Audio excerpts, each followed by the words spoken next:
Insurance मत लीजिए वरना आप बहुत पछताएंगे। अब आप सोच रहे होंगे कि अनुभव जी आप तो खुद इंश्योरेंस बिजनेस में हैं, फिर ऐसा क्यों कह रहे हैं। देखिए, मान लीजिए आपके सामने एक ग्लास रखा हुआ है और उसमें पानी आधा भरा हुआ है। अब ग्लास आधा भरा हो या आधा खाली, बस सच तो ये है कि पानी कम है। बिल्कुल ऐसे ही अगर आप पूरी नॉलेज के बिना इंश्योरेंस ले लेते हैं तो पॉलिसी लेने के बाद भी प्रोटेक्शन अधूरा रह जाता है। तो इसीलिए मैं कहता हूँ कि समझ के इंश्योरेंस लीजिए, मजबूरी में नहीं। और अगर आप इंश्योरेंस लेने का प्लान कर रहे हैं तो ये 3 बेसिक रूल जरूर फॉलो करिए। फर्स्ट, हेल्थ इंश्योरेंस सबसे पहले। हेल्थ इंश्योरेंस एक ऐसी पॉलिसी है जहां आपसे एनुअल इनकम नहीं पूछी जाती है और हॉस्पिटल्स के बिल आपकी सैलरी को देख के नहीं आते, तो इसलिए हेल्थ इंश्योरेंस सबसे पहले लेना जरूरी है। सेकंड, टर्म इंश्योरेंस फैमिली के प्रोटेक्शन के लिए। अगर आप सिंगल ब्रेड अर्नर हैं और पूरी फैमिली आप पे फाइनेंशियली डिपेंड करती है तो टर्म इंश्योरेंस ऑप्शनल नहीं,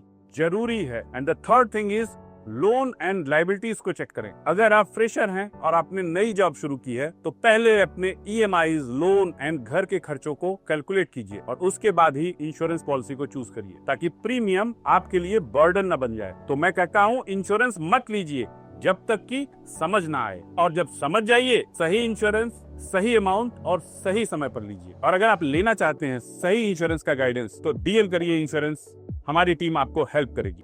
think investment, think advance investment.